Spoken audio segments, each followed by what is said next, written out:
específicamente de Irlanda. Con la música que acabamos de compartir, para ambientar un poco lo que es esta cultura tan abundantemente comprometida con la historia de la humanidad. Es que lo que pasa en Irlanda, pues como que pasa en casi todo el mundo, sino por decir en todo el mundo. Los irlandeses han tenido que emigrar varias veces, han hecho varias diásporas, de manera que uno encuentra irlandeses en muchísimos países.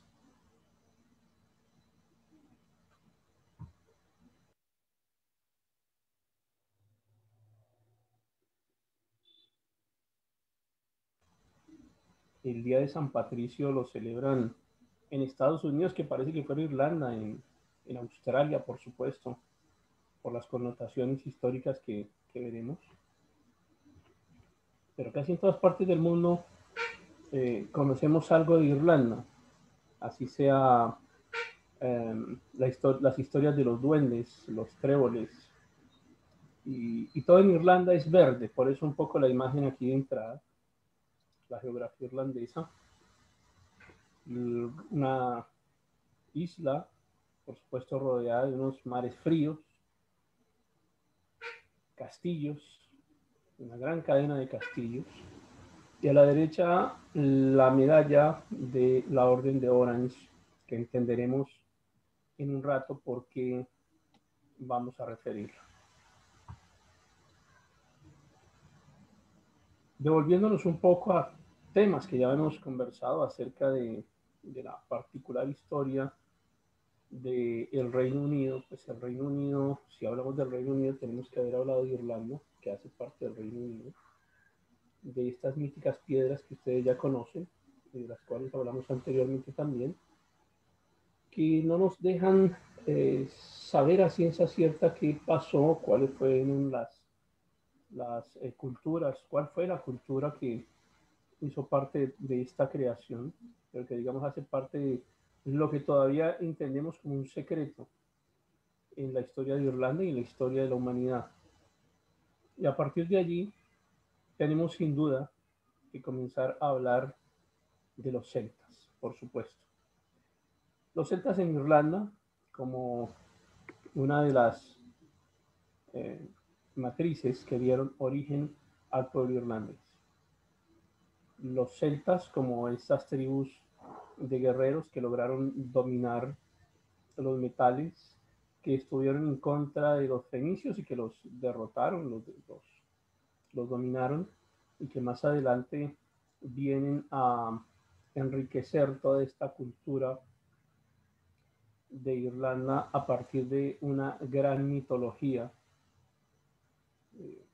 profusamente hablada también en clases anteriores, pero de la cual quiero recordarles a ustedes un poco acerca del espíritu de los bosques. Para ellos era fundamental, los druidas, entender que si bien es cierto no tuvieron una cultura propia que les permitiera desarrollar grandes textos literarios, sí se hacía una transmisión oral del conocimiento popular, del conocimiento científico, de manera que los celtas en Irlanda son la base de lo que es ese actual grupo poblacional.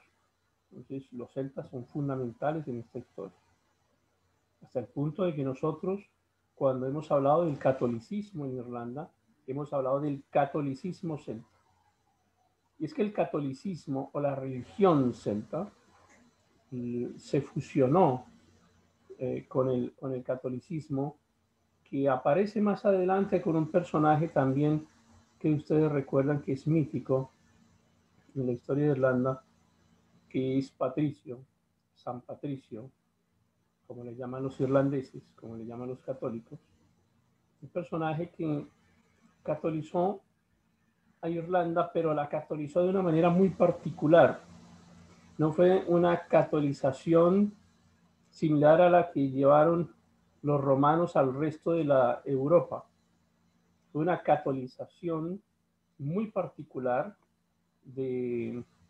hecha, se cree que por un solo personaje, San Patricio.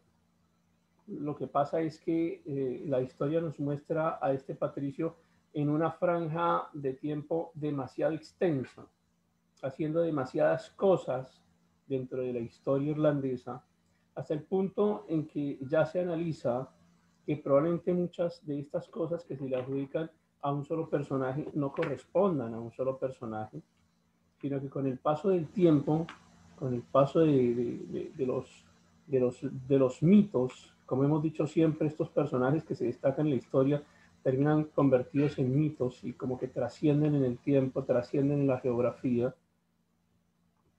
Pues es lo mismo que ocurre acá con Patricio, y parece que son varias personas a quienes se les adjudican unos hechos que recaen en la única persona de San Patricio. Recuerden que la historia de Patricio en la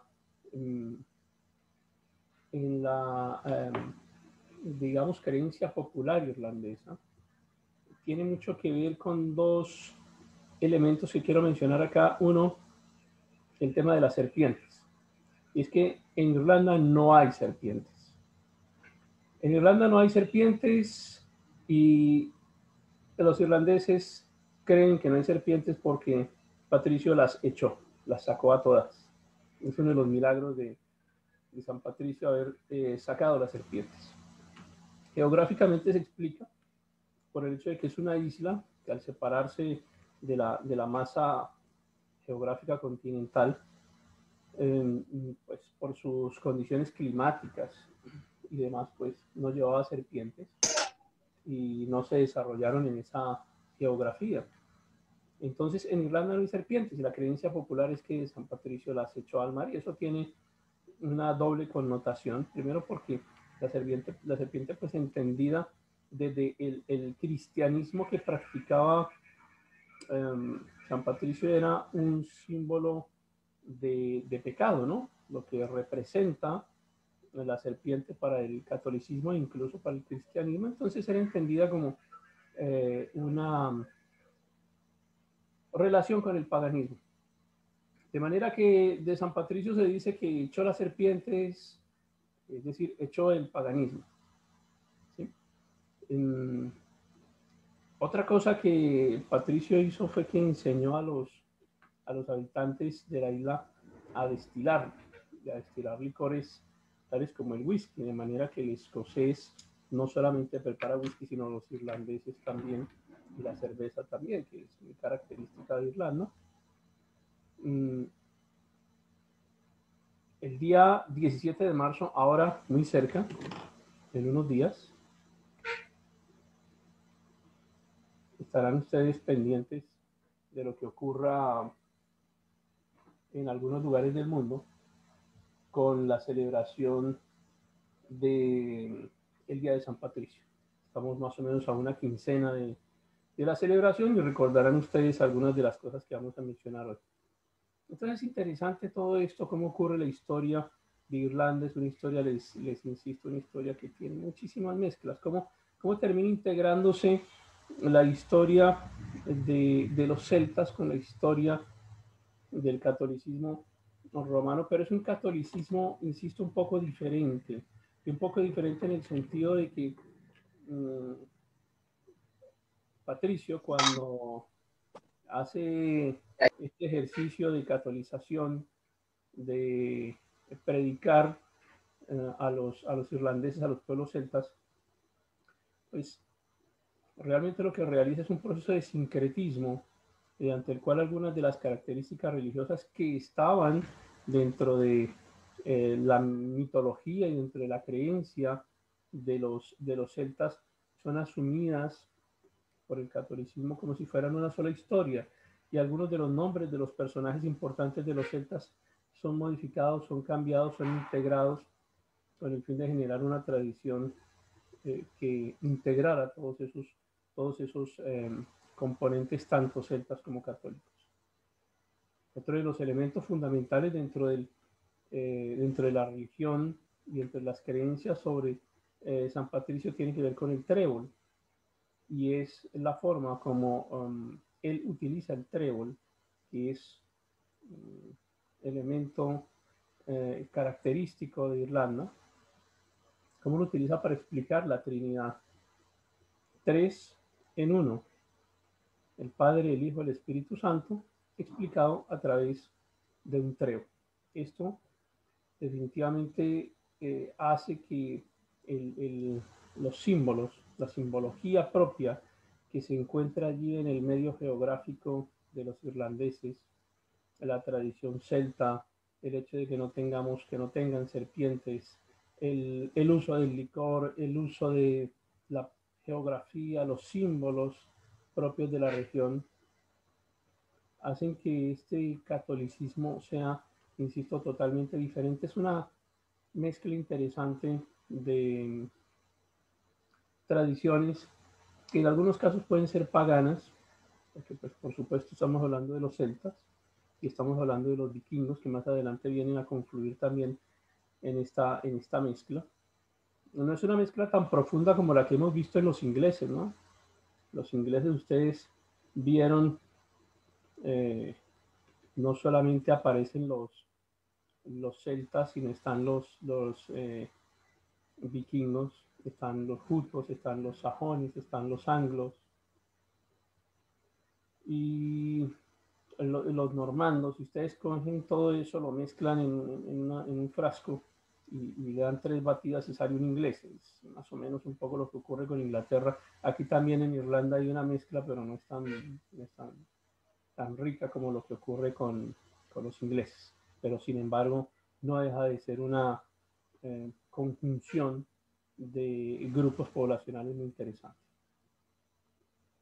Es por eso que este día, el día 17 de marzo, se celebra en Irlanda, y les insisto, en muchas partes del mundo, el Día de San Patricio, y celebra con estos símbolos propios.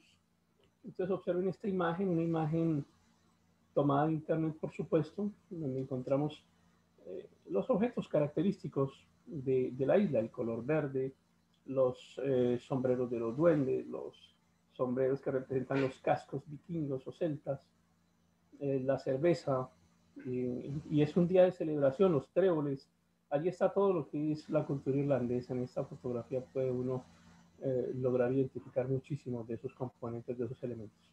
Pero es un pueblo que, a pesar de que celebra estas cosas, digamos, con tanta alegría, con tanta emoción, pues para poder llegar a este punto en donde tengan el tiempo y la oportunidad de celebrar, han corrido muchos siglos, ha corrido mucha sangre, han corrido muchos muertos, y un poco de eso es lo que vamos a intentar ver en esta noche.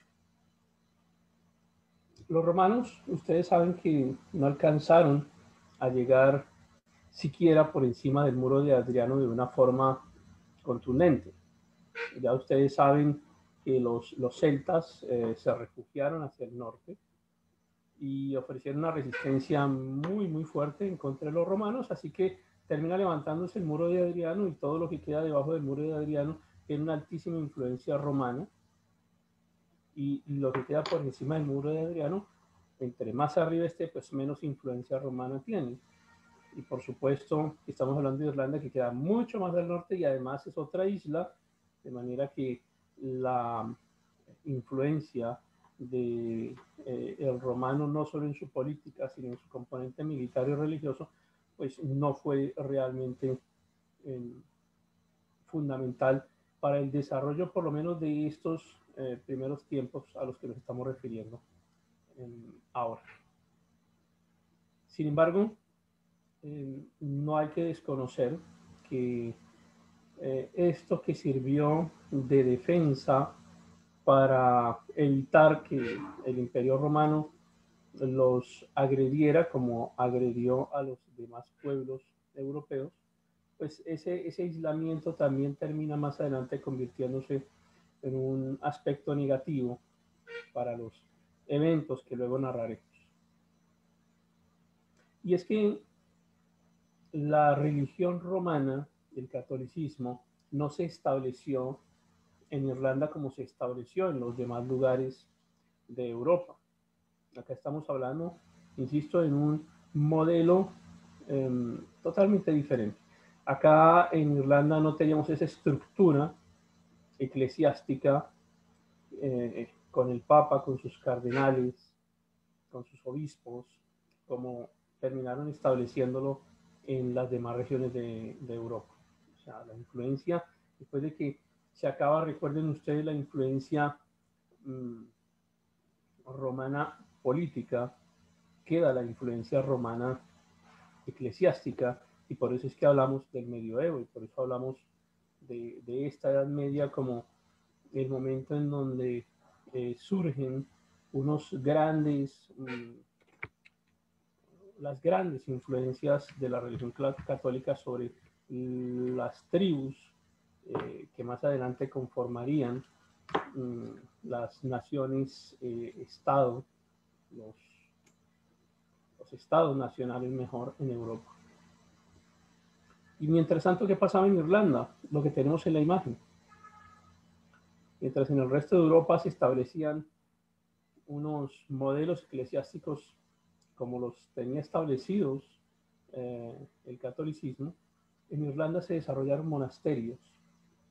Monasterios, así como el que vemos en la imagen, allí en cualquier parte, sobre las rocas, sobre cualquier lugar abandonado, se estableció un monasterio. Y estos monasterios cumplieron una función fundamental dentro de la historia, o más bien dentro de la conservación de la historia europea. Porque es que cuando Europa se divide, cuando en Europa cae el Imperio Romano, Europa entra en una crisis de gobierno porque muchos querían redefinir sus límites, redefinir sus fronteras, establecer sus territorios. Este paso de crear los estados nacionales en Europa fue, como ustedes han visto, sangriento, difícil, muy luchado. Las guerras de la Edad Media fueron unas guerras realmente intensas, pero la historia de Irlanda fue completamente diferente. La historia de Irlanda termina curiosamente salvando a la cultura de Occidente, porque mientras en Europa se estaban matando, estaban destruyendo la historia, destruían la literatura, destruían lo poco que podía conservarse de las artes, pues en los monasterios irlandeses eso no estaba pasando. Y como no estaba pasando, ellos podían dedicarse a otras cosas. Entonces, acá, en estos monasterios, evidentemente habían monjes. Y los monjes irlandeses se dedican a otras cosas. Se dedican a transcribir, se dedican a hacer copias de documentos, a preservar el conocimiento y básicamente el conocimiento clásico. Tenemos mucho de Grecia, por ejemplo, gracias a lo que hacen los monjes irlandeses. La historia de Europa que se estaba perdiendo, terminan preservándola, conservándola los monjes irlandeses allá en sus monasterios, que no estaban viviendo esa guerra, que no estaban viviendo esas situaciones azarosas que sí estaba viviendo el resto de Europa. Entonces, mientras los demás estaban en guerra, aquí estaban desarrollando conocimiento, desarrollando cultura, almacenando información, que más adelante sería nuevamente compartida con el resto del mundo. Hay otro personaje fundamental también, muchos, por supuesto, pero me refiero a Kevin o San Kevin, como le llaman también en la cultura irlandesa, un personaje a quien le atribuyen, y este es uno de los lugares que le atribuyen a él, la cocina, se llama así, la cocina de San Kevin, el monasterio de San Kevin. A él se le atribuían unas características importantes que eran las de lograr prolongar la vida de los animales, de las personas pues, que estaban allí en Irlanda. Y esto es algo pues, que muchos quisieran hoy en día, ¿cierto? Tienen su mascota, su perrito, su gato, y entonces no quieren que se les muera y se lo llevaban allá a San Kevin, que lo que hacía él era prolongar la vida de las mascotas para que no se murieran tan rápido. Entonces esa es una de las características de este personaje también muy particular de la historia irlandesa y que hace parte de su cultura. Pero por supuesto, como en Europa, en todas partes de Europa llegan los vikingos, y no solo de Europa, sino de muchos lugares de Europa y de Asia también, claro.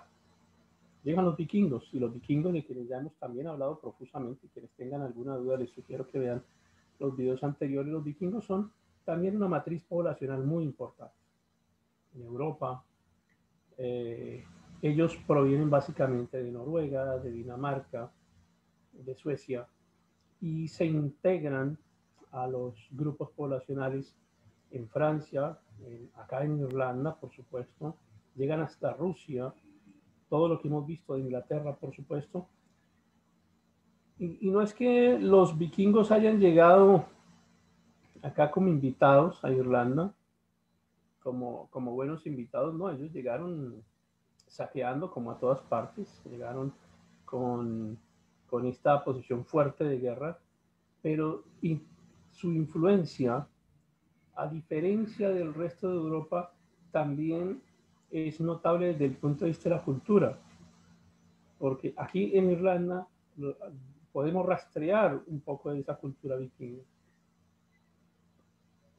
A nivel de leyes, por ejemplo, una gran igualdad entre hombres y mujeres, prácticamente sin ninguna diferencia en derechos.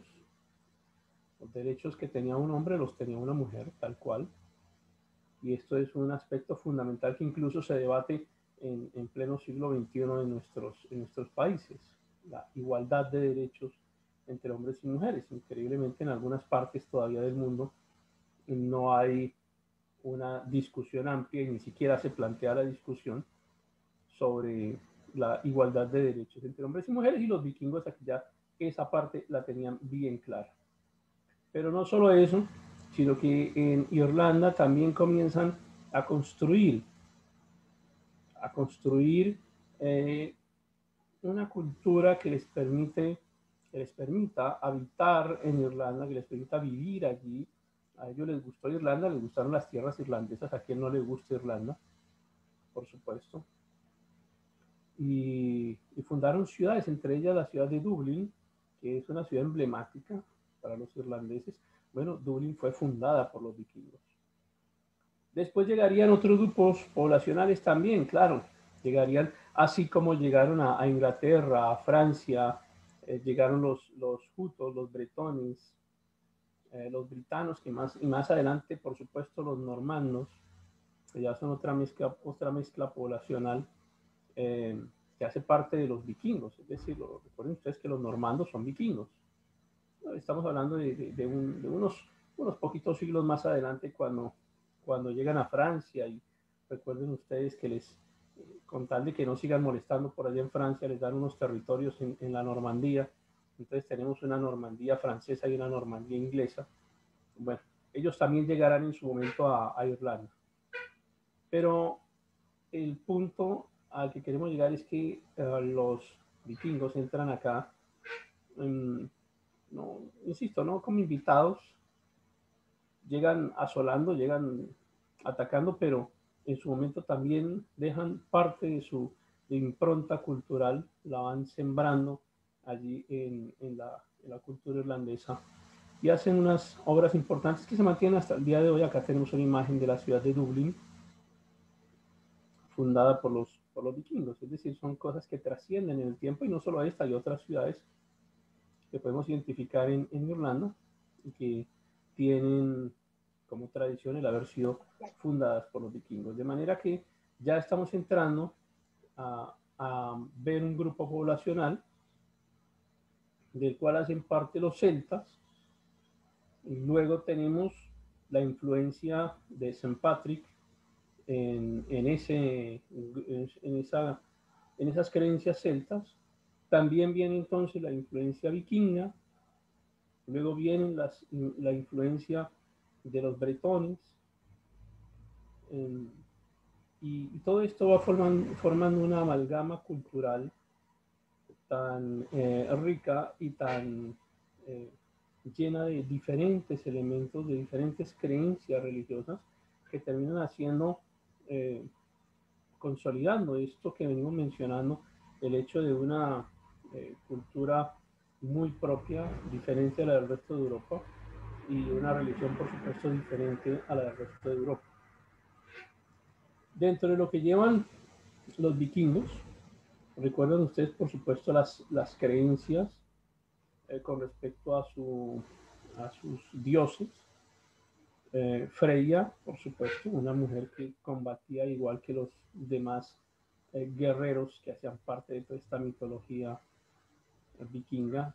Eh, Thor, el dios Thor, em, que dominaba el trueno. El Loki, que era como una especie de un bufón, por decirlo de alguna manera, pero pues era como mala persona. Odín, el rey de los dioses, y la aspiración del vikingo era poder morir en guerra, poder morir en batalla para llegar al Valhalla, eh, y acompañar a estos dioses principales con quienes podían compartir el, la otra vida y pelear en la gran batalla final. Esa era la aspiración del vikingo y es una creencia que también es incrustada allí dentro de la cultura irlandesa. Y hay una cosa interesante de los vikingos, como hemos venido mencionando, y es que ellos tienen influencia no solamente en Irlanda, sino en Escocia, bueno, en todas partes, llegan hasta Rusia, pero eh, nos interesa que Escocia porque es que la historia de Irlanda está así estrechamente ligada con la historia de Escocia y por supuesto con la historia de Inglaterra. Y los vikingos pues desarrollaron un sistema de navegación y unos barcos sorprendentes, entonces ellos llegaban hasta el límite del lago y se echaban el barco al hombro y lo trasladaban hasta el río siguiente y lo ponían a rodar en el río, y eso, mejor dicho, no era sino que lloviera y en el charquito que se hiciera, los vikingos estaban navegando, ellos eran capaces de navegar en lo que fuera. Entonces, la influencia de ellos es fundamental dentro de la historia de los escoceses, dentro de la historia de los irlandeses y por supuesto de toda Europa. Pero pues estamos hablando acá de Irlanda y de Escocia, que están íntimamente ligados y que están influenciados notablemente por la cultura. Eh, Profesor, ¿Alguien me habla? sí, Marjorie, ¿cómo está? Hola. Es para hacerle un aporte ahora que hablaba de los barcos de los vikingos y cómo Sí, ellos los transportaban de un río a un lago. Hace sí, poquito salió una película en Netflix que es basada en un hecho histórico, cómo encuentran en Inglaterra, en una propiedad muy grande, un barco que pensaban que era vikingo y que estaba muy lejos del río. sí. Entonces descubren que es un barco funerario que honra a una persona muy importante, está lleno de mucha riqueza. La dueña de la propiedad lo dona al Museo de Londres, pero resaltan eso, que ellos, para ellos tomar esos barcos y alzarlos y cruzar territorio para depositarlos en otro lugar, eso era normal para ellos porque eran muy determinantes. La historia es basada en un hecho real, muy buena película, muy buena producción, se las iba a recomendar Bueno, porque nos habla debes de, el enlace para poder verla. sí, se los voy a compartir, es muy La buena, peli, la peli se llama La Excavación, yo la vi. sí, Ok, muy buena. perfecto. Bueno, les agradezco el dato, la veremos también. Okay. Bueno, continuamos acá con esto. De los vikingos se piensa que no tenían un alfabeto, sin embargo, es que es tanta la riqueza. Bueno, y estamos hablando de una época difícil de transmisión de conocimiento. Hay actualmente unas piedras similares a las que ven en pantalla que se llaman runas. Las runas se considera que que tienen un alfabeto vikingo. Es de lo que se habla hoy en día. Durante mucho tiempo se ha dicho pues que ellos no tuvieron una transmisión y realmente no tuvieron una transmisión del conocimiento escrito, pero por lo menos estamos entendiendo que tuvieron eh, un, un alfabeto que está allí todavía como en proceso de trabajo para comprender bien de qué se trata, pero ellos, los escandinavos, consideraban que este alfabeto, estos símbolos que utilizaban para poder dejar un mensaje, les había sido dado por sus dioses, era un regalo de Odín para ellos, el dios principal, por supuesto. Entonces, se considera pues que ellos tenían esta forma de dar mensajes. No tenemos claro si era básicamente solo un alfabeto o en sí lo que también se está considerando ahora es que cada una de las letras de esta runa o de este alfabeto, por llamarlo de alguna manera, evidentemente no se llama alfabeto, se llaman runas, cada uno de los símbolos de estas runas, además de ser una letra, tenía en sí un símbolo, una historia también. Eso pues digamos como aporte adicional. De los vikingos pues encontramos también otros grupos poblacionales como los varegos, tienen otros nombres, varegos o cualquiera de las palabras que estamos viendo ahí en la imagen. Y estos básicamente eran los vikingos suecos. De ellos se estima que fueron hacia lo que hoy es Rusia, Ucrania y Bielorrusia. Entonces, imagínense ustedes la influencia de los vikingos, es absolutamente impresionante en todas partes. Llegaron hasta Rusia, la tribu de los Rus también estuvieron allí compartiendo con ellos. Y regresamos un poco acá, nuevamente a lo que nos interesa, a Irlanda.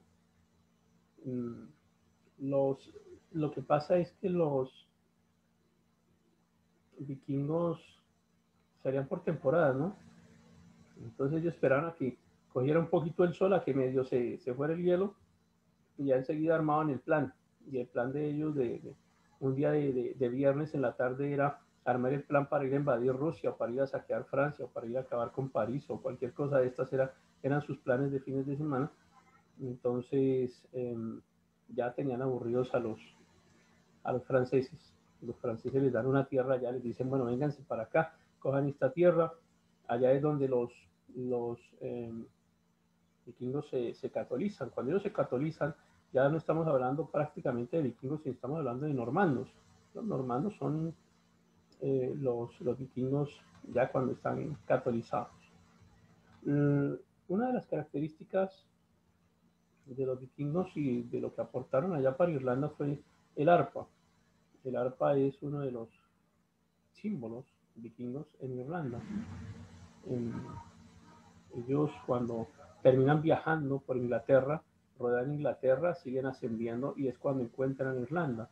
Y allí es, digamos, el punto de inflexión. Entonces, ellos pues se dedicaban a lo que se dedicaban, que era saquear, y saqueaban riquezas, saqueaban oro, por supuesto, se llevaban el oro, todas las joyas que pudiesen tener, básicamente los castillos, los templos de aquella época. Y eso mismo le pasó a Irlanda. Entonces en Irlanda los vikingos tomaron eso de deporte, ir a saquear allá los monasterios, se les llevaban todo lo que encontraban en los monasterios. De manera que fíjense ustedes, en la imagen tenemos estas cruces que van a encontrar allí, son muy comunes en Irlanda, porque es que los irlandeses se aburrieron de que los vikingos llegaran allá a llevárseles sus cositas. Entonces comenzaron a hacer unas cruces muy grandes, y como ya pues, se les llevaban el oro, entonces ya no tenían oro o ya no querían usarlo porque sabían que iban a llegar los vikingos a llevárselo. Entonces por eso ustedes en Irlanda encuentran estas cruces, unas cruces de piedra muy grandes, que están sembradas en diferentes lugares, especialmente alrededor de los monasterios. Y esto, digamos, pues fue el desarrollo del medioevo en Irlanda fue básicamente recibir vikingos, desarrollar su cultura, preservar la cultura europea a través de los copistas, de los monjes que se encargaban de acumular esos conocimientos en los monasterios y de comenzar a integrarse con los vikingos, y se comenzaron a generar estas grandes construcciones de estos símbolos que son, insisto, muy característicos dentro de la historia y la geografía de Irlanda. De los vikingos también, la ciudad de Cork, una ciudad que actualmente se considera como una de las ciudades musicales más importantes de Irlanda, es otro de los asentamientos, otra de las ciudades que fundaron los vikingos, que fíjense cómo están muy, muy relacionados aquí con la cultura. Es algo interesante en Irlanda porque mientras esto ocurría en Irlanda, en el resto de Europa eh, les daban durísimo. O sea, ustedes han visto que a donde llegaban los vikingos, pues rompían con lo que se encontrara. Eran tan sanguinarios, parece que parte de los genes de los vikingos aún sobreviven en algunos pueblos y por eso pues les gusta o nos gusta tanto la guerra en algunos lugares, en algunos países. Hay un personaje del cual quiero hablarles en este instante, el rey Brian Boru. Y ese era un rey irlandés. Un rey irlandés es un personaje realmente en Irlanda, es un personaje muy, muy importante, muy reconocido, hasta el punto de que llegó a controlar la totalidad de Irlanda, logró unificar a Irlanda, que por supuesto tenía también grupos, poblaciones diferentes, tribus, reinos, otros reinos, pero Boru logró unificar Irlanda, hasta el punto de que sobre el año 1001 fue reconocido como el gran rey de Irlanda. Habían otros reyes, pero este fue el gran rey de Irlanda y se le conoce así como el unificador. Él se enfrenta contra los vikingos. Hay una guerra contra los vikingos, es lo que representa la imagen de fondo, es la batalla de Clontarf, sobre el año 1014 más o menos. Se enfrenta con los vikingos y derrota a los vikingos. Un ejército grande, importante, se enfrenta contra los vikingos y logra derrotarlos.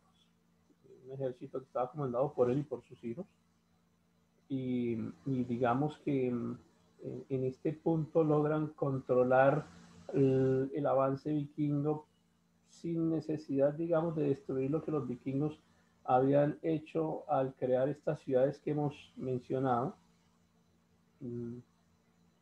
Una de las características de Boru es que no intenta borrar el avance de la cultura de la historia vikinga, sino que la integra, la apropia, se la toma, de manera que se convierte pues en el gran líder de Irlanda, el unificador de Irlanda, Boru. Este personaje es otro de esos personajes míticos importantes y con una trascendencia tan fundamental que se hace difícil reemplazarlo.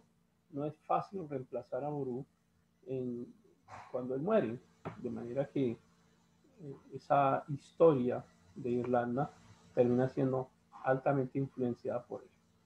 Yo quiero a partir de este punto mencionarles que voy a estar devolviéndome en el tiempo y avanzando en el tiempo por varias líneas de acuerdo al tema que estemos conversando. Entonces notarán ustedes que a veces voy a avanzar y que a veces voy a retroceder en el tiempo y me regreso hasta el medioevo y luego entonces avanzo como que hasta la edad actual y luego, bueno, entonces ténganme paciencia porque necesito mencionar varias cosas importantes y dentro de ellas quiero tocar este documento que tienen ustedes a la derecha, la imagen que tienen a la derecha en su pantalla, que es el libro de Kells. El libro de Kells también es llamado el Gran Evangeliario de San Columba. Es un libro que fue creado por los monjes irlandeses. Es considerado como el documento, el libro, la obra de arte más importante del cristianismo celta, de lo que vamos a llamar el arte hibernosajón. No fue completamente terminado, está inconcluso, pero es un documento muy rico, profundamente ilustrado. Yo no sé si logramos hacernos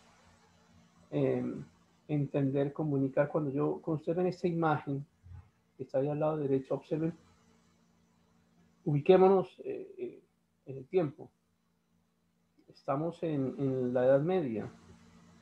Hacer estos dibujos tan detallados, con tanta perfección en sí misma, los colores que se utilizan, el detalle, la riqueza artística, realmente es impresionante que haya sobrevivido todavía desde aquella época. En la parte inferior de la pantalla hay un enlace. Les voy a sugerir que más adelante lo sigan y lo sigan, que los va a llevar hasta la digitalización del libro de Kells para que puedan ver varias de sus páginas allí. El libro de Kells está escrito en latín y es la suma de los 4 evangelios del Nuevo Testamento. Un libro que es fundamental, por supuesto, para la historia del cristianismo, para la historia de la iglesia cristiana, pero por supuesto para la historia del catolicismo celta. Y es que cuando uno habla de catolicismo celta, es una cosa como tan...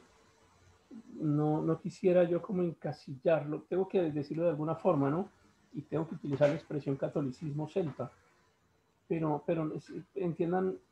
entendamos que no es un catolicismo, no es el catolicismo tradicional, el catolicismo, insisto, no fue el catolicismo romano que llegó al resto de Europa, no, estamos hablando aquí de algo muy particular, de unas características propias, lo diferencian realmente del resto del catolicismo europeo, e incluso del resto del catolicismo mundial. Son unas creencias muy particulares. Entonces este libro, digamos, refleja un poco lo que era, un poco no muchísimo, lo que era el trabajo de los monjes irlandeses. Entonces, mientras el resto de Europa se estaba matando y estaban haciendo estas obras, esto requería tiempo, requería una vida para hacer un libro de estos. Una persona que dedicaba una vida completa solamente para poder producir una de estas obras que realmente es relevante. En el fondo de la pantalla encuentran la biblioteca del Trinity College de Dublín. Es la biblioteca en la cual se encuentra el libro de Kells.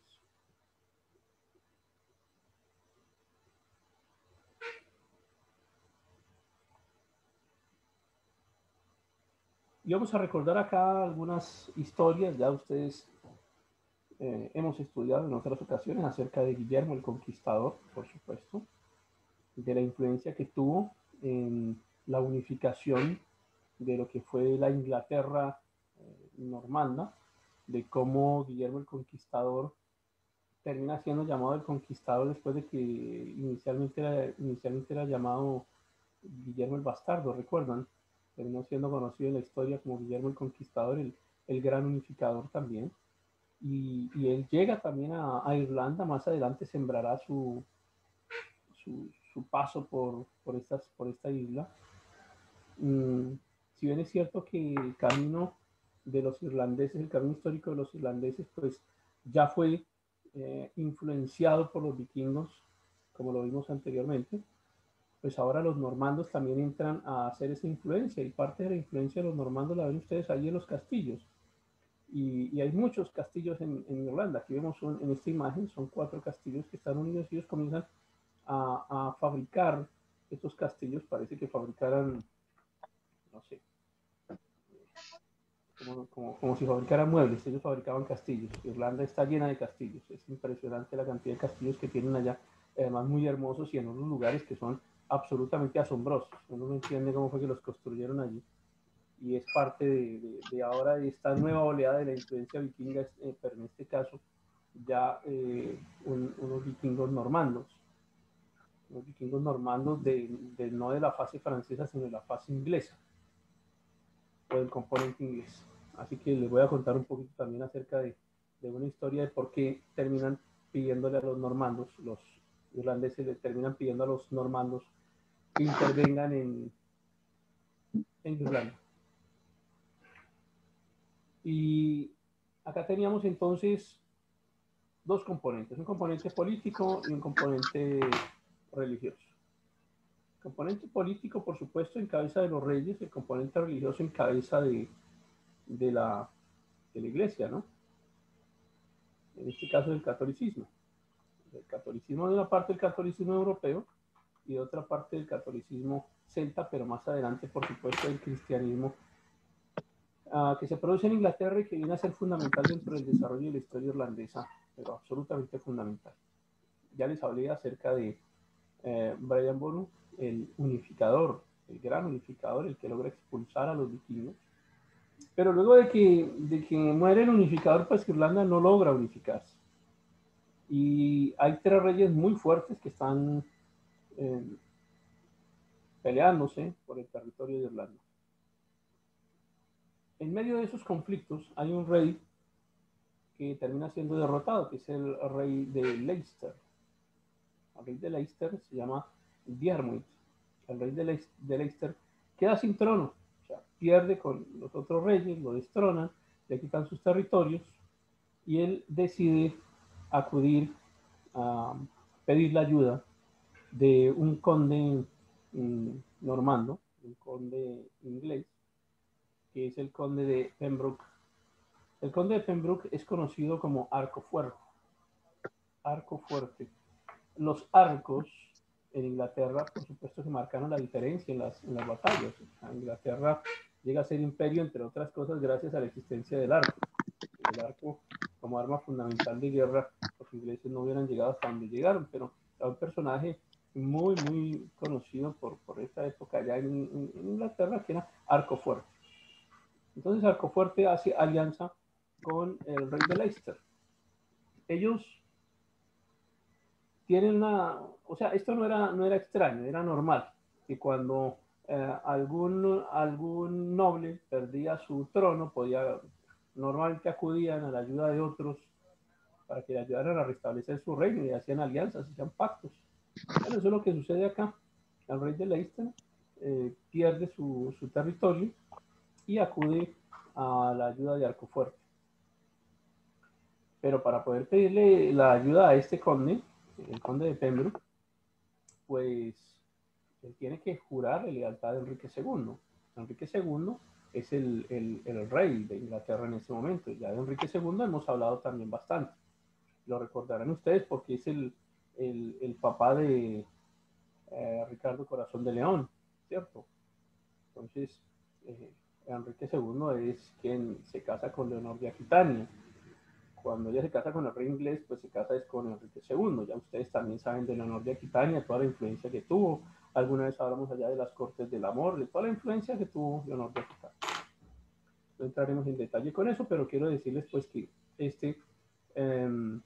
Diarmuid, que fue el rey de Leicester, el que fue destronado, hace alianza con Arco Fuerte, pero previo a esa alianza tenía que jurarle lealtad a Enrique II. Entonces fíjense cómo Irlanda, aquí estamos hablando de una Irlanda que es autónoma, que es autóctona, que no tiene ninguna relación con Inglaterra todavía, que no tiene ninguna influencia más allá de lo que los normandos puedan estar haciendo pues en el transcurso de estas décadas, de estos siglos allí en Irlanda con las visitas que hacen, pero acá estamos todavía hablando de una Irlanda que de cierta manera es completamente autónoma.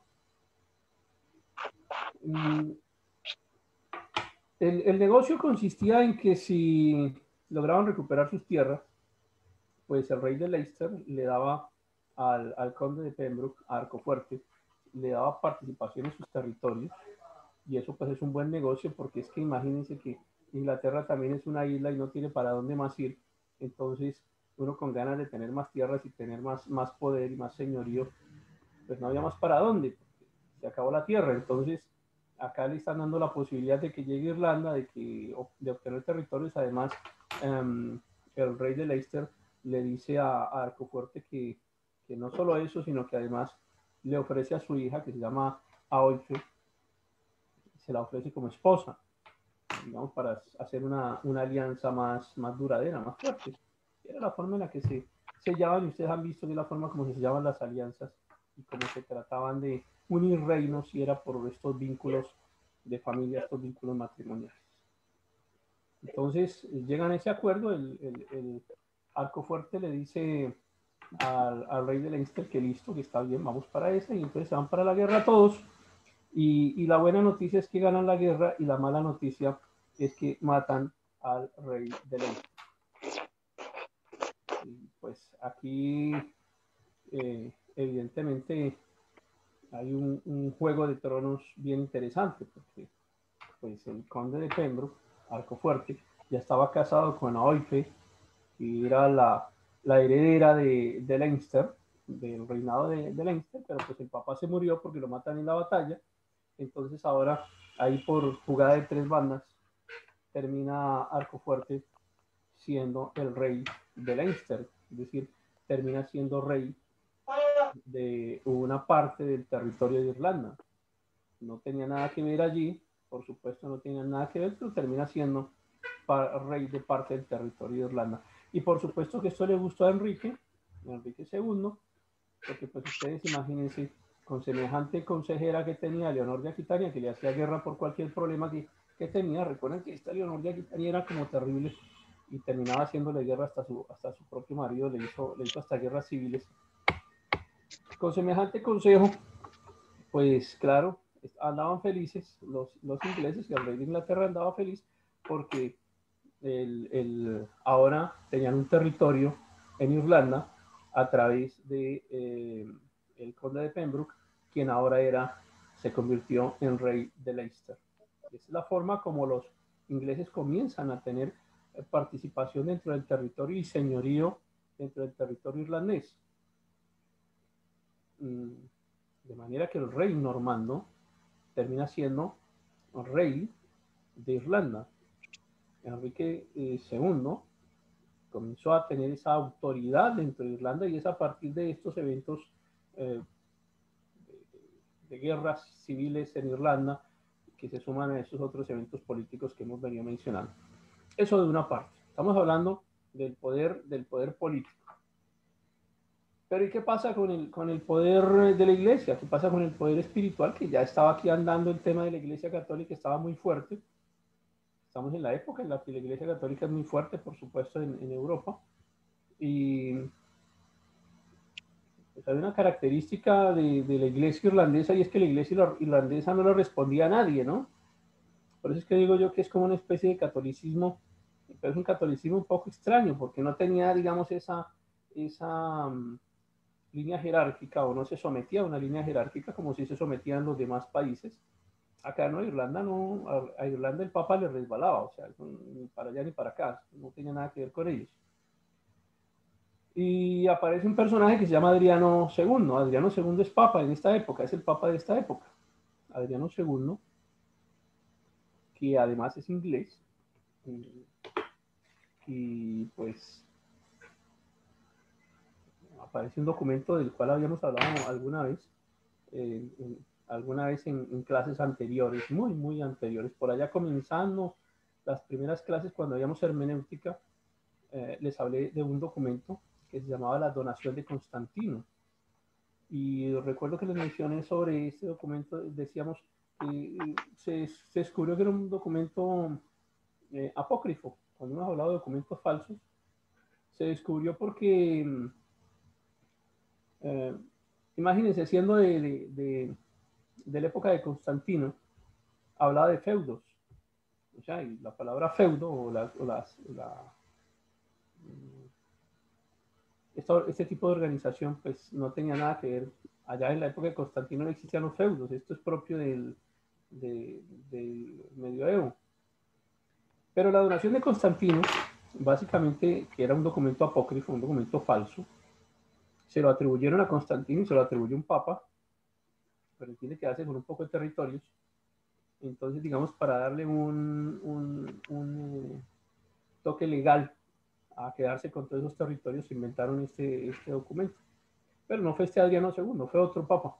Entonces, la donación de Constantino se hacía entender como un decreto imperial del emperador Constantino, y pues tenía un peso jurídico, ¿cierto?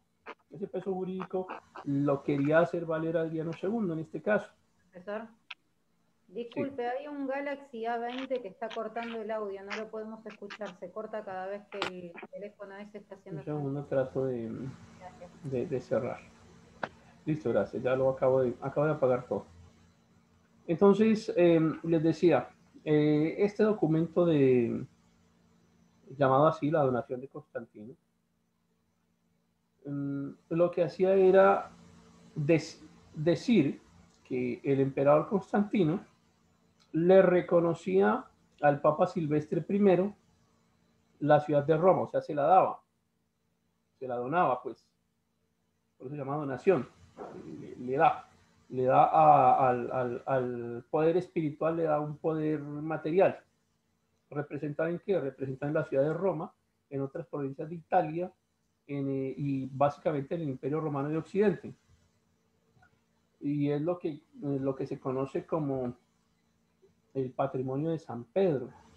Pues el patrimonio de San Pedro es lo que le correspondía, bueno, que le correspondía a San Pedro como patrimonio, pues que le dejaran los emperadores. Entonces ellos inventan este tema de que el patrimonio de San Pedro, que al fin y al cabo termina siendo el patrimonio, o sea, una cantidad de tierras impresionante que le daban al Papa para que tuviera como no solamente su poder espiritual, sino también un poder terrenal, porque al fin y al cabo el poder espiritual en esta teoría prima sobre el poder espiritual prima sobre el poder terrenal, y pues el Papa tenía que tener algo. Entonces es como darle un patrimonio al sucesor de San Pedro. Inventan un cuento aquí súper rebuscado, además que el documento es falso, pero con ese documento falso, en ese documento decía que las islas que más adelante se catolizaran le pertenecían al patrimonio de San Pedro. Y como Irlanda, pues era católica, así no reconociera al Papa porque tenían ese catolicismo propio del que les he venido mencionando, pues Adriano la reclama y dice, no, aquí está este documento que es del emperador Constantino, que es legal, que dice que si nosotros encontramos una isla que esté catolizada, pues esa isla tiene que ser gobernada espiritualmente por el Papa. Y bueno, pues ellos no se van a la buena, ya ustedes saben cómo funciona esto. La idea es que hacen un trabajo de dominio sobre Irlanda. Ahora, hay otro problema aquí muy relacionado con eso que estamos hablando, y es que pues Patricio se declaró obispo, San Patricio, recuerdan, él se declaró obispo, pero y el catolicismo no lo reconoció como obispo. Él sí se declaraba católico, pero el catolicismo no lo reconocía a él como obispo católico. Es más, el catolicismo romano impugnó a San Patricio, lo impugnó, no le reconoció ese hecho de que él fuera obispo, porque pues digamos que fue una autoproclamación. Así que pasaban dos cosas. Pues, Irlanda no tenía rey. ¿Y cómo hace uno para establecer relaciones entre Estado y Estado si no hay rey? Entonces no tenían, digamos, ese interlocutor. No había un rey irlandés. Pero no solo eso, sino que así como no tenían un interlocutor frente al rey de Inglaterra, pues tampoco tenían un representante de la iglesia que les hiciera de interlocutor frente a Roma, frente al Papa. O sea, no había un interlocutor que permitiera, digamos, establecer unas relaciones mucho más formales, porque pues además Patricio y todos sus sucesores, pues si impugnan a Patricio como obispo, pues todo lo que viene debajo de Patricio pues tampoco vale. Entonces a Roma no le valió nada de todo lo que había allí de los monjes y de toda esta construcción religiosa que había hecho Irlanda, y simplemente toman el poder sobre la iglesia de Irlanda y la catolizan estructuralmente.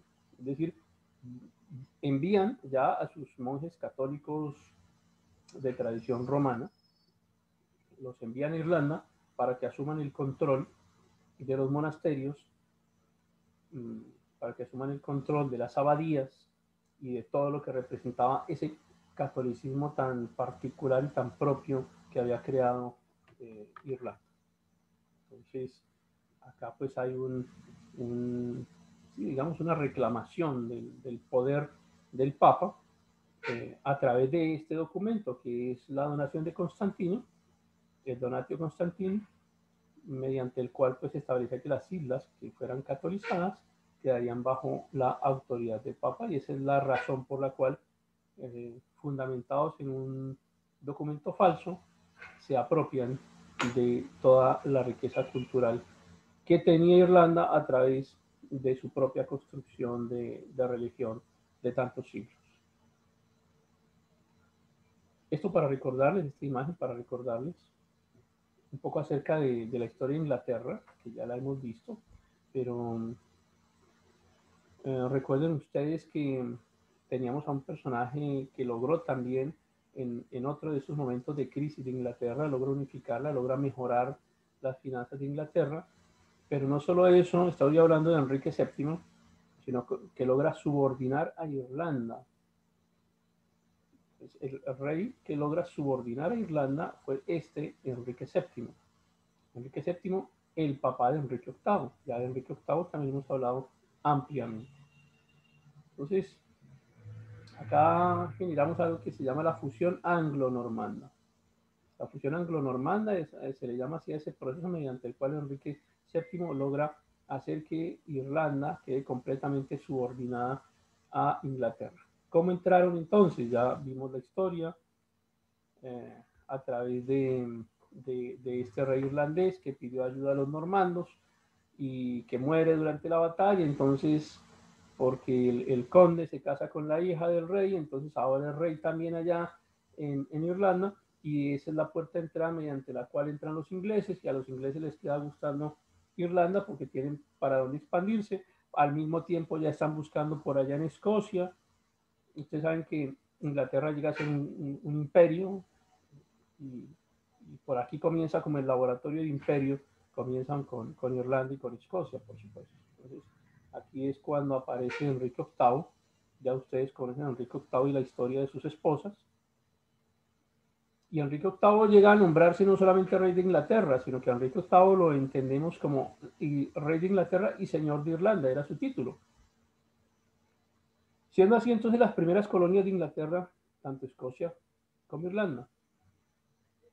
¿Recuerdan ustedes lo que pasó con Enrique VIII, que se casa con Catalina de Aragón? Catalina, por supuesto, que era la tía de Carlos V. Carlos V, pues el gran rey de España. ¿Recuerdan? El rey bajo cuyo imperio no se oculta el sol.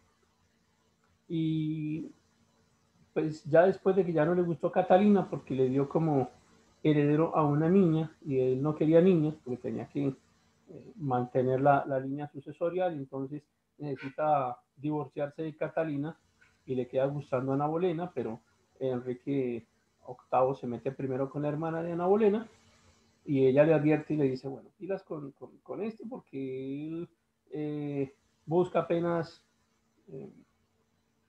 tener pues su heredero, y si usted no está pilas, no se casa con usted, entonces va a tener problemas. Y Ana Bolena, entonces, ya también ustedes recuerdan la historia de que le mostraba el tobillito y le daba gusto en acompañar a las comidas y demás, pero de ahí no pasaba hasta que Enrique VIII dice, bueno, yo necesito casarme, necesito tener un heredero, un descendiente, pero tengo un problema, y es que el Papa no me va a dar el divorcio de Catalina, y el Papa no le va a dar el divorcio de Catalina porque imagínense que ni más ni menos que era la tía de Carlos V, que era el rey de los estados pontificios, o sea, eso no iba a suceder jamás. Y recuerdan ustedes también que es la razón por la cual, una de las razones por las cuales Enrique VIII, sin tener inicialmente un interés propio en el cristianismo, escucha acerca de la reforma, y entonces él encuentra que es la solución para resolver su problema de matrimonio, su problema de divorcio.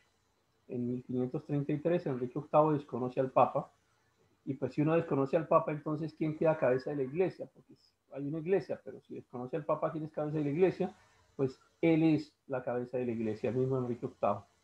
Entonces Enrique VIII, siendo cabeza de la iglesia, funda lo que conocemos inicialmente como la iglesia anglicana, que más adelante va a tener otras vertientes y más adelante van a haber otras ramas del cristianismo dentro de Inglaterra, pero por ahora estamos hablando aquí de la rama de la iglesia anglicana. Y entonces, de esa manera, nuevamente, por un billar de tres bandas, termina la iglesia irlandesa siendo subordinada a la iglesia de Inglaterra, es decir, a la iglesia anglicana. Claro, cuando él ya es cabeza de la iglesia, entonces nombra al obispo de Canterbury. ¿Recuerdan ustedes a Thomas Cranmer? Lo nombra como obispo y, y ya siendo obispo, entonces lo casa. Por esa razón es que Enrique VIII termina casado con Ana Bolena y toda la demás historia de las esposas de Enrique VIII que ya ustedes conocen. Pero, acá quiero dar un poquito de énfasis de relevancia en lo que ocurre con la iglesia irlandesa y por qué termina quedando subordinada a la iglesia anglicana de Inglaterra. Entonces, de una parte está el catolicismo romano reclamando las propiedades, el territorio, todo lo que la iglesia irlandesa había construido, acá con el Papa que está reclamando esa parte y esa parte del territorio, digamos de la influencia y de considerar que es un estado pontificio, Irlanda por el hecho de que pertenece a las propiedades reconocidas por la donación de Constantino. De esa manera es que Adriano II hace una influencia fuerte sobre Irlanda, pero también de otra parte, la otra influencia fuerte, que es la influencia de Enrique VIII, que con el transcurso de los años, con el transcurso del tiempo, se convierte en una persona muy influyente para el cristianismo reformado, y termina enviando unos predicadores a Irlanda con el fin de comenzar a hacer el trabajo de evangelización, de expandir la iglesia anglicana en Irlanda. Hay dos fuerzas que están ahí enfrentadas. Un catolicismo que proviene desde allá, desde San Patricio, que es desconocido por la iglesia romana, que la iglesia romana prácticamente se roba toda la estructura religiosa de Irlanda, se la apropia, y de otra parte, acá la influencia de Enrique VIII con el anglicanismo, que comienza a enviar a los predicadores con el objetivo de cristianizar a Irlanda. Y habíamos dicho que desde acá comienza un conflicto muy fuerte, un conflicto que dura alrededor de 500 años. Sus orígenes están por aquí, por este lado.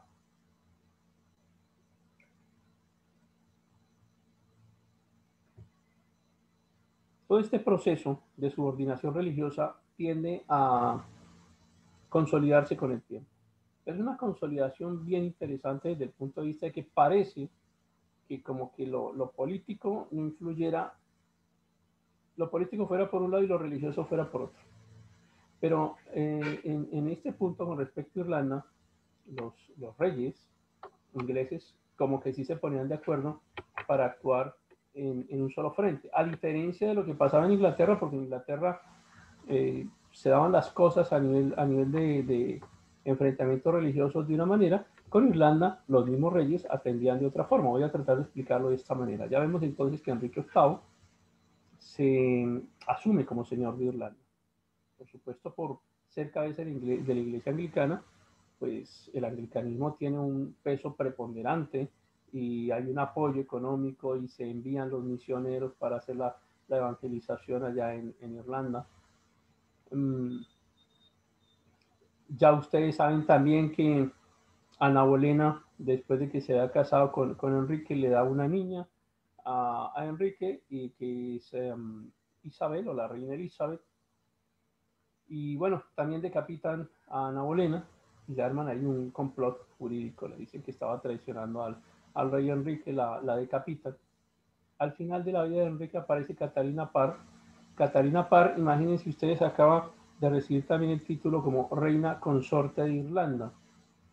Pues claro, porque si Enrique VIII era señor o rey de Irlanda, pues Catalina Parr, la última de las reinas, la última de las esposas de Enrique VIII, pues llegó a recibir ese título, reina consorte de Irlanda, para que ustedes vean ya la influencia que Inglaterra tenía no solo en el tema político, sino en el tema religioso. Y por esta época, pues por supuesto que ya estamos hablando de la reforma, y así como Enrique VIII estaba haciendo sus cambios a nivel de Inglaterra, pues en otras partes también, allá en Alemania estaba apareciendo Martín Lutero, o las 95 tesis, en su momento también hablaremos de Martín Lutero y todos los reformadores, pero uno de los aspectos que critica y que mueve a Martín Lutero para actuar digamos, en rebeldía en contra del catolicismo es el hecho de la salvación por indulgencias, es decir, que si teníamos plática podíamos encontrar la salvación, y el que no tenía plata, pues lo siento mucho. La amplificación de Martín Lutero, el internet de Martín Lutero fue la imprenta, ¿no? Entonces con la imprenta, allá el invento de Gutenberg, y decimos el invento de Gutenberg, pero los chinos ya tenían la imprenta hacía miles de años, pues, pero se la tenían guardada, ¿no? Como todo lo que ellos hacen, allá inventan tecnologías y se las guardan para ellos. En total, aquí la imprenta es el amplificador de la voz de Martín Lutero, y es por fin pues que se logra, digamos, esa ruptura de los reformadores con el catolicismo muy, muy clásico, muy tradicional de Europa. Y llegamos a un tema que nos interesa muchísimo acá dentro de este proceso, que es el de la plantación de Ulster. Este es un proceso de evangelización en Irlanda, un proceso que comenzó allá con Enrique VIII, que además durante el proceso de la reforma se logra que la Biblia sea traducida a las lenguas vernáculas, las lenguas del pueblo, lo que el pueblo podía entender, podía leer, y apoyado por la imprenta, pues comienza ese proceso de masificación de las Biblias, de manera que la gente comienza a entender que no lo que le decía el catolicismo, pues no era lo que decía la Biblia. Una cosa es lo que dice el catolicismo y otra cosa es lo que yo leo en mi Biblia. Y esto es lo que está ocurriendo en Alemania con Lutero, en Suiza con Zwingli, en Inglaterra con Enrique VIII, y por supuesto en Escocia con Knox, solamente para mencionarlos a ellos. Y políticamente Inglaterra ya va creciendo, y ya entonces estamos hablando de islas británicas, y cuando estamos hablando de islas británicas o del imperio británico ya propiamente, ya estamos integrando a Inglaterra con Irlanda, con Escocia y por supuesto con Gales, que también ya estaba entrando dentro de la historia de Inglaterra. Se muere Enrique VIII, recuerdan ustedes que gobierna su hijo Eduardo VI, un niño que salió un poquito debilucho, bueno, un poquito no muy debilucho, y muere muy rápido, muere muy joven, pero él inicia también como ese proceso de plantación, lo que ya había comenzado de manera esporádica Enrique VIII, porque él lo inicia, digamos, como Enrique VIII lo que hace es enviar misioneros para evangelización, pero acá Eduardo VI, el hijo de Enrique VIII, él intenta hacer un proceso pues mucho más masivo. Y bueno, muere Eduardo VI, quien es el que inicia la plantación. Y recuerdan ustedes que en la historia le sigue María, que es llamada María la Sanguinaria, ¿no? La Bloody Mary. Pero hay una cosa bien interesante. Ella es católica. En Inglaterra persigue a los cristianos y es llamada la Sanguinaria porque mata a cristianos en forma. Sin embargo, su actitud frente a los católicos irlandeses es diferente. Acá prima el tema político con respecto a Irlanda, porque ellos no podían perder Irlanda. Y los católicos irlandeses estaban en contra de Inglaterra. Y siendo María católica y siendo sanguinaria con respecto a los cristianos en Inglaterra, enfrenta a los católicos en Irlanda y les confisca sus tierras. Pero ella es católica. Luego de María la Sanguinaria viene Isabel, la reina Elizabeth, la gran reina Elizabeth. Y ella continúa el proceso de consolidación de la plantación. Le da un apoyo económico también, continúan con el apoyo militar. Recuerden ustedes que la reina Elizabeth no tiene hijos y termina haciendo sucesión Jacobo I. Y Jacobo I es católico, pero nuevamente persigue a los cristianos en Inglaterra, pero con respecto a Irlanda, persigue a los católicos irlandeses. Los católicos irlandeses, al verse perseguidos, ellos pensaban que con María y con Jacobo I les iba a ir mucho mejor, pues resulta que les va mucho peor. Al contrario, con Isabel tuvieron un descansito, porque Isabel, la reina Elizabeth, no los perseguía para masacrarlos como sí lo hicieron María y como lo hizo Jacobo I. Entonces, a los católicos de Irlanda le iba peor con los católicos ingleses. Ellos comenzaron a atacar a los irlandeses, católicos irlandeses, comienzan a atacar a los ingleses mediante una estrategia militar de guerrilla. Lo alcanzaron a llamarse los que perseveran, se llamaban así, una guerrilla que se llamaba así, los que perseveran, pero que al final fueron envenenados. Una cosa espantosa, y dentro de la historia los invitan a una reunión supuestamente para llegar a unos acuerdos, y entonces los invitan a comer y resulta es que los envenenan. Al final terminan quitándole los derechos religiosos a los católicos irlandeses. Los mismos católicos ingleses le quitan los derechos religiosos a los católicos irlandeses. Les prohíben hasta hacer cultos, hacer misas. No pueden hacer misas, se los prohíben.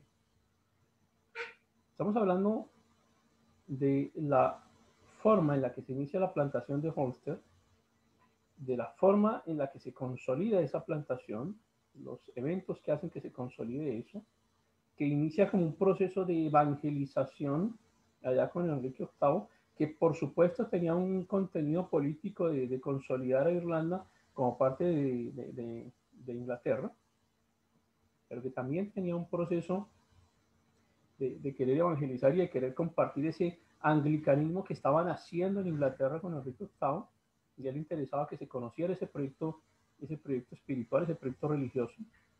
Pero fíjense que con el paso del tiempo van apareciendo reyes cristianos y reyes católicos y todos le dan durísimo a los católicos, porque los católicos políticamente estaban en contra de Inglaterra.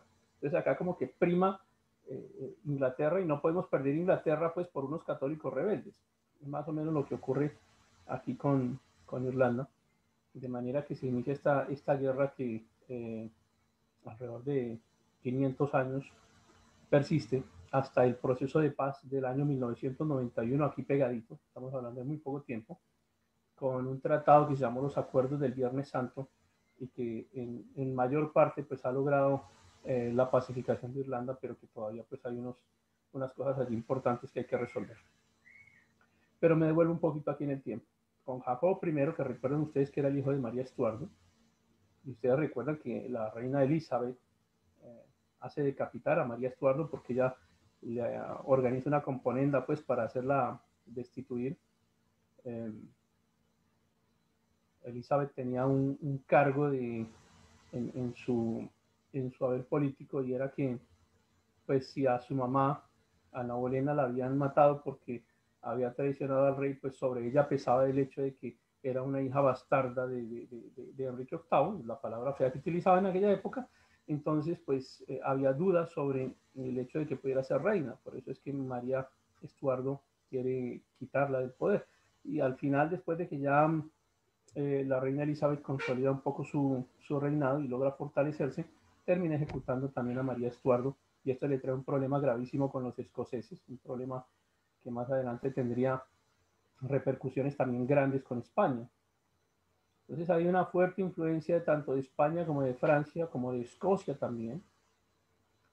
Así que Inglaterra decide pues hacer un proceso también de no solo de colonización, sino de llevar el cristianismo en contra del catolicismo que existía en Escocia.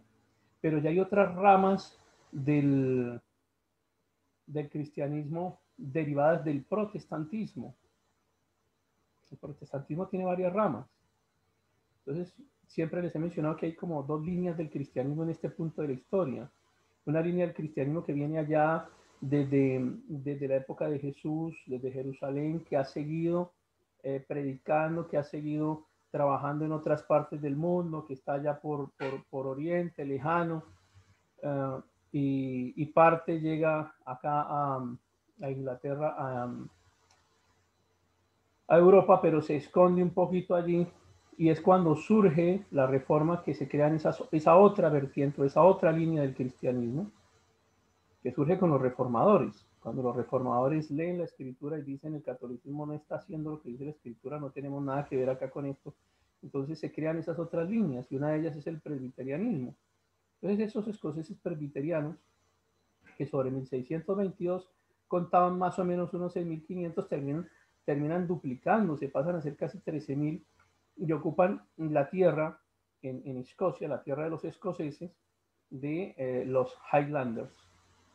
Los Highlanders eran los católicos escoceses tierras altas, mientras que los Downlanders eran los escoceses de tierras bajas, que eran cristianos.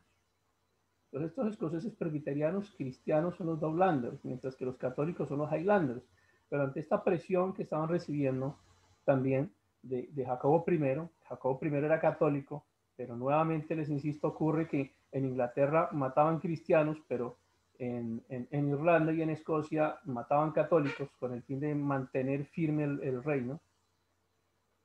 Bueno, entonces, además de que estos Highlanders estaban apoyados por los españoles, por los franceses, pues ellos terminan enfrentando, ustedes han visto estos temas geopolíticos tan complejos que mencionamos allá con Inglaterra, y para la consolidación de Inglaterra como imperio, y cómo Elizabeth intenta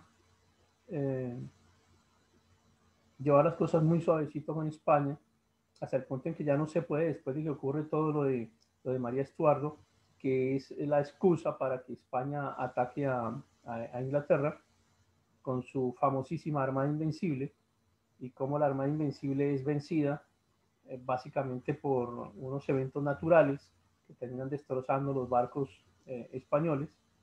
Bueno, ya una vez España es derrotada, ya no puede seguir ni apoyando a los irlandeses, ni puede seguir apoyando a los escoceses, y Francia anda metida por allá en otro problema también grande, unos problemas internos, que es lo que comenzaremos a ver a partir de la próxima clase, que es lo que va pasando en Francia a medida de que todo esto está sucediendo en otros países. Entonces, pues ya los católicos españoles y franceses no pueden seguir apoyando ni a los escoceses, a los Highlanders, ni a los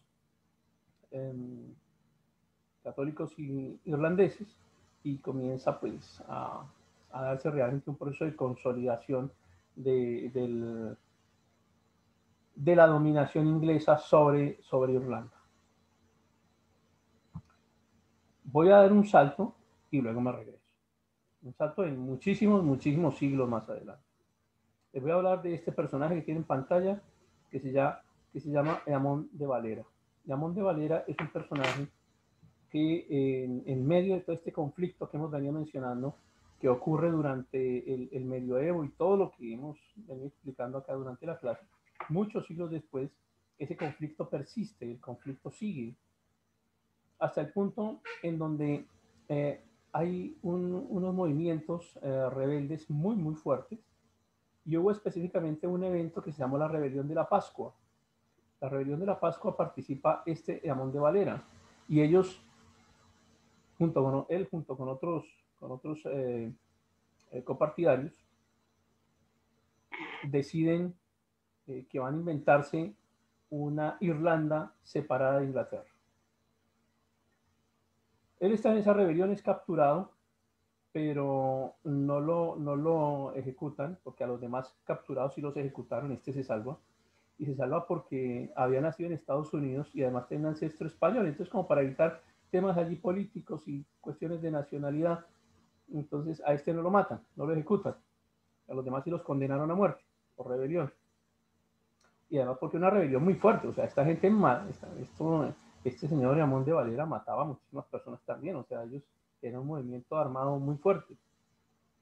Y él se va para Estados Unidos, y en Estados Unidos se inventa que él es presidente, o sea, se inventa que él es presidente de Irlanda.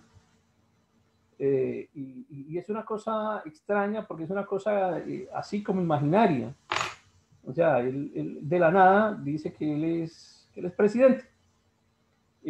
Pero es una figura que no existía realmente, ni siquiera existía la figura del presidente, porque además no existía un parlamento, y no existía un parlamento, era que no existía, o sea, una presidencia de un país imaginario, de un gobierno imaginario, de un parlamento imaginario. Pero él comienza a hacer su campaña allá en Estados Unidos y recoge una plática a través de algo que se inventa, que se llaman unos bonos, y comienza a vender los bonos a otras naciones, comienza a vender bonos, comienza a recoger plata, comienza a recoger dinero. Nunca Estados Unidos lo reconoció. Por esa época el presidente Wilson, nunca el presidente Wilson lo recibió en su oficina, nunca tuvieron una conversación pues, como jefes de Estado, por supuesto, porque no podían reconocerlo como jefe de Estado.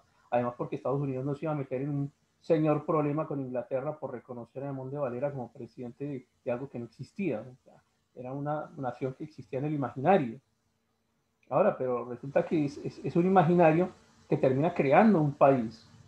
O sea, él crea a partir de su idea, de su imaginario, se inventa que él es presidente de un país que tiene un parlamento que no existe, de un gobierno que no existe, pero comienza a recoger un dinero y llega a un punto en donde termina siendo reconocido y termina creando un país, y no solo eso, sino que termina gobernándolo por alrededor de 30 años. Lo nombran primer ministro, con un parlamento que realmente llega a existir.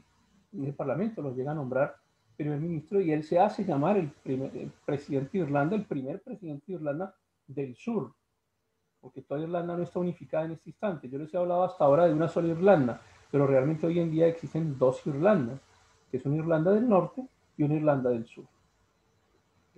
La Irlanda del norte e Irlanda. Pero bueno, es una cosa bien interesante esto, comprenderlo, porque hay muchísimo más de lo que puedo mencionarles acá, pero lo que quiero decirles es que como que sale de un imaginario, y es un imaginario que se vuelve un imaginario colectivo que termina materializándose en la creación de un Estado como es Irlanda, Irlanda del Sur.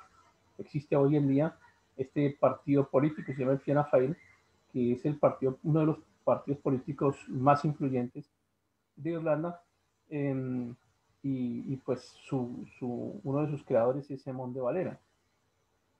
Entonces la isla queda dividida en Irlanda del Norte e Irlanda del Sur. Irlanda del Sur es la más grande, y esta ciudad famosa que les he mencionado, la que fundaron los vikingos, que es Dublín queda en Irlanda del Sur. Irlanda del Norte no es más bien, Irlanda del Norte no es pro-separatista. Irlanda del Norte en Irlanda del Norte son cristianos. Ellos también crean su propio parlamento. Llega un punto en la historia en donde los ingleses le dicen a los de Irlanda del Norte, les dicen, bueno, listo, entonces ya estamos aquí en este punto, ya no queremos más conflicto con nadie, entonces vaya, únanse con los del sur, hagan su propio país, únanse allá con ellos. Y los de Irlanda del Norte dicen, no nos vamos a unir con los de Irlanda del Sur, porque, pues, ¿qué van a compartir? Si los del sur son católicos y los del norte son cristianos. Y además no solo eso, sino que los del norte reconocen a la reina como su gobernante, y los del sur tienen su propio gobierno creado a partir de la historia que les acabo de mencionar. Los del norte también tienen su parlamento. Los del norte no quieren entrar en ese proyecto político de los del sur, y los del norte, pues, ellos quieren hacer parte del imperio. O sea, ellos son parte del imperio, no se sienten como parte de Irlanda del Sur, ni políticamente, ni en sus creencias religiosas. O sea, ellos no van a participar en ese tema. Eso de una parte. Y de otra parte, pues que es que los católicos le han dado durísimo a los cristianos en Irlanda. O sea, la guerra ha sido fuerte de parte y parte, pero los irlandeses más adelante se van a inventar una fuerza militar que es el IRA, que es un movimiento terrorista muy fuerte, el IRA irlandés, que termina pues haciendo unas masacres terribles en Irlanda del Norte, y luego hay otras masacres terribles de católicos en el sur. O sea, esto la verdad es un conflicto un conflicto donde ha corrido muchísima sangre. Dentro de este Irlanda del Norte, pues aparece de Irlanda del Sur aparece este personaje que es Michael Collins. Michael Collins es ni más ni menos que el director de inteligencia del IRA. El IRA es este movimiento, el Ejército Revolucionario Irlandés, un movimiento guerrillero terrorista. Michael Collins llegó a ser presidente del gobierno provisional y comandante en jefe del Ejército Nacional de Irlanda del Sur. Él es quien da la orden de bombardear este edificio que tienen en pantalla al fondo, se llama Four Courts. Entonces es la sede del Tribunal Supremo de Irlanda, como la sede del Palacio de Justicia, no sé cómo se llama en sus países, es el Tribunal Supremo del país. Y es Michael Collins quien da la orden de bombardear con proyectiles de artillería en 1922 y destruye este edificio, destruye lo que se llamó la Oficina de Registros Públicos y básicamente borra esa memoria cultural de Irlanda que reposaba allí en este edificio. Este hecho termina desencadenando la guerra civil irlandesa, una guerra muy fuerte. Y bueno, uno dice desencadena la guerra civil, es que la guerra viene desde hace muchísimo tiempo, allá desde Enrique VIII que comienza todo este conflicto y termina con estos enfrentamientos que estamos mencionando ahora, esta guerra civil desencadenada muy fuertemente, pues, una guerra, digamos, muy frontal entre Irlanda del Norte y Irlanda del Sur. Y hay una ciudad clave aquí en Irlanda, que es la ciudad de Derry. O sea, cuando tú vayas a Irlanda tienes que tener cuidado de qué lado estás. Esta es una ciudad bisagra. Si tú estás del lado de Irlanda del Norte, tú tienes que referirte a la ciudad como Londonderry. Pero si estás del lado del sur de la ciudad, o sea, la que hace parte más de Irlanda del Sur, tienes que llamarla Derry, porque si no te metes en un problema. Entonces, Derry es la misma Londonderry. Es una ciudad que hace parte de Irlanda del Norte, pero pues digamos que hace como bisagra con Irlanda del Sur. Y está montada aquí sobre este río. El que ven ahí en el fondo es la ciudad de Derry, o de Londonderry. Está ahí sobre el margen del río, el río Foyle. Entonces, digamos que ocupa los dos lados de este curso fluvial. Y tiene una historia interesante también porque allá con San Patricio, resulta que a San Patricio le adjudican también no solo el hecho de expulsar a las serpientes, sino también el hecho de expulsar a los dragones. Entonces, cuando San Patricio expulsa a los dragones, un dragón que se llamaba Paiste cayó atrapado allí en el río. Entonces algunas personas todavía dicen, no, es que ya se ve la figura del dragón, alcanzan a ver la figura del dragón en el río. La supremacía católica lograda en Inglaterra durante la época de Jacobo II, ustedes saben que esto era venía un rey católico, venía un rey cristiano, se montaba otro rey católico, es una locura. Y esa locura es la que en un momento, recuerden ustedes, hace que salgan muchas personas de Inglaterra y se vayan a fundar las colonias allá en Estados Unidos, ¿cierto? Recuerden la historia de los padres peregrinos. Bueno, todo este conflicto religioso inicialmente trata de expulsar, y con Jacobo II trata de expulsar a los agricultores cristianos escoceses. Y ellos terminan encerrados o protegidos allá en la ciudad de Londonderry. O sea, es para que vean ustedes la importancia de la ciudad, porque se convierte en un fortín para los cristianos, se convierte en algo que los católicos pues tampoco quieren reconocer como parte de los demás, de los irlandeses del norte. Durante la época de Jacobo II se presentó pues toda esta persecución católica muy fuerte, muy fuerte. Y este Jacobo II fue destituido por un rey del que vamos a hablar enseguida, que se llama Guillermo de Orange.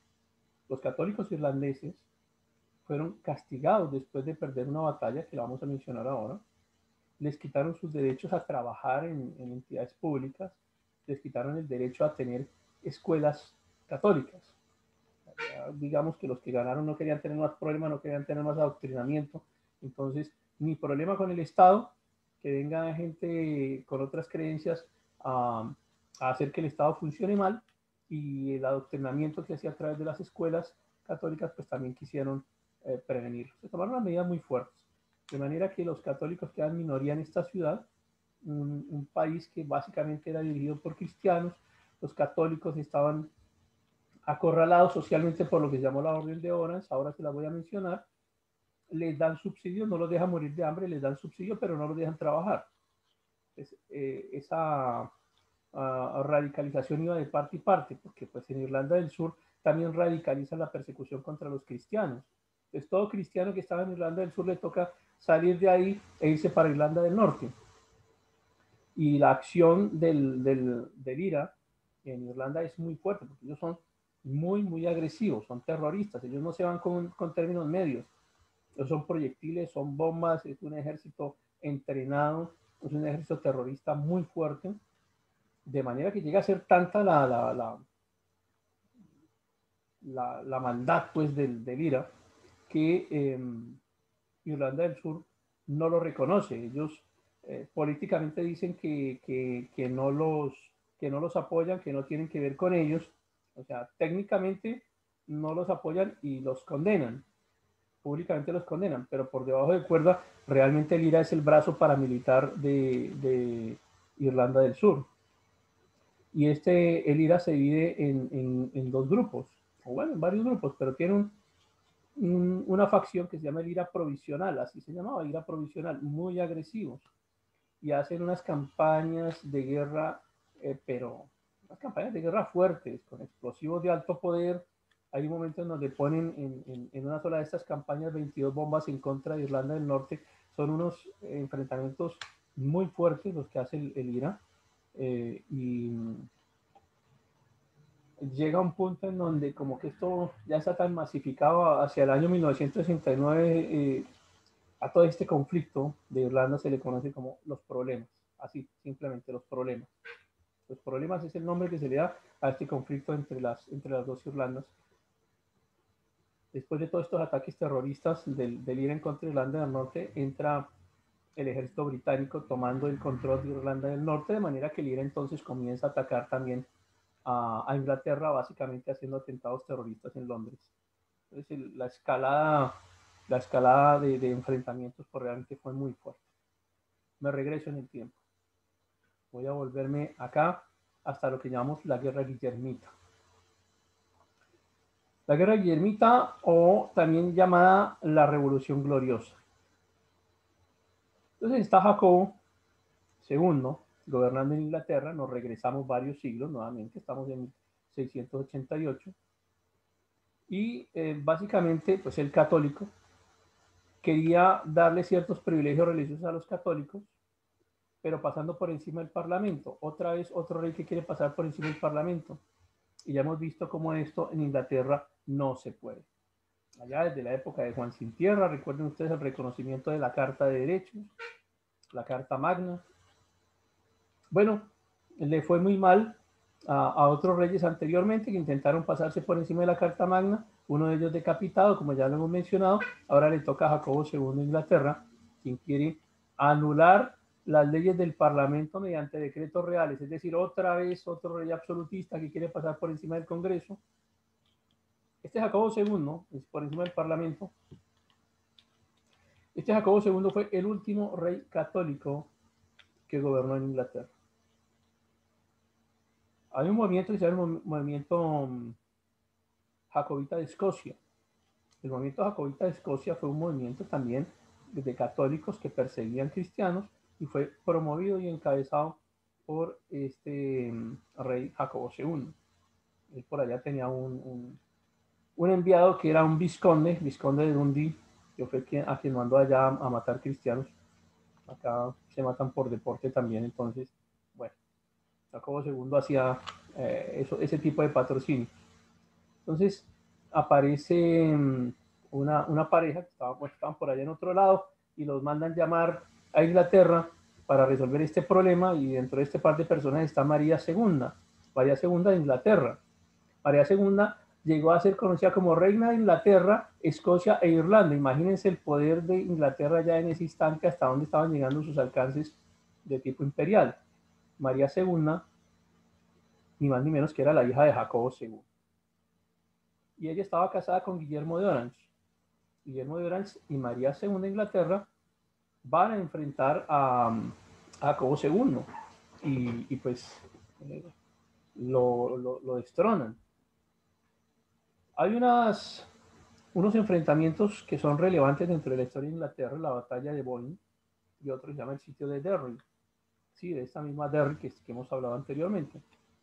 Estas fechas son fechas de celebración actualmente por los irlandeses unionistas. Unionistas le decimos a los de Irlanda del Norte que buscan la unidad con Inglaterra. Son fechas importantes para ellos. En total, Jacobo II es destronado, comienzan a gobernar María II de Inglaterra y Guillermo de Orange. Los dos no son católicos, son cristianos y toman el gobierno de Inglaterra en ese momento. Existe hoy en día una organización que se llama la Leal Institución de Orange, o también conocida como la Orden de Orange. Es una agrupación cristiana que establece que Irlanda del Norte debe permanecer unida a la corona británica por el hecho de que comparten sus creencias religiosas y que ellos quieren pertenecer al imperio, como lo hemos venido mencionando. De manera que la Orden de Orange se funda en honor a Guillermo de Orange. Ellos tienen un partido político muy fuerte también, que es el Partido Unionista de Ulster.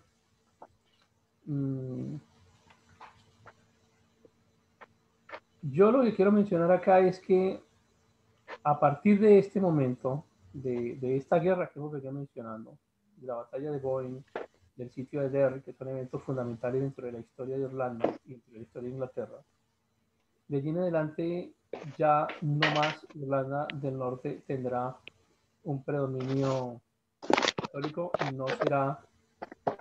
Perdón un segundo, voy a cerrar el micrófono acá. Y no será más, digamos, no tendrán intención de hacer parte de Irlanda del Sur, pero ¿por qué es tan importante este evento? Pues que los católicos eran muchísimos en esta batalla, o sea, eran muy superiores en número a los cristianos que estaban combatiendo. Pero es tal la fiereza de los cristianos en esta batalla que terminan ganando, ellos ganan la batalla. Y se celebra esta batalla que ocurrió en 1960, perdón, en 1690, alrededor del río Boyne. Los que hacían parte del grupo cristiano terminan derrotando a las tropas jacobitas. Hoy en día todavía se hace un desfile. Primero se hacía el 1 de julio, por ese 1 de julio de 1690. Hoy en día, luego del ajuste del calendario, se hace el día 12 de julio. Y el 12 de julio pasa la Orden de Orange y se pasan por la mitad de los barrios católicos con esa sensación de orgullo, y se quiere refregarles en la cara que los derrotaron allá en aquella época, en 1690, que los derrotaron. Y a veces se producen enfrentamientos, porque los católicos de estos barrios, al ver que les pasan por el frente el desfile, a veces los atacan. Entonces se presentan ahí como conflictos entre unos y otros derivados de estos desfiles que, les insisto, todavía se celebran. La Orden de Orange es uno de los grandes símbolos de lo que es Irlanda del Norte y de lo que es el cristianismo entendido desde un punto de vista político. Ahora, mi función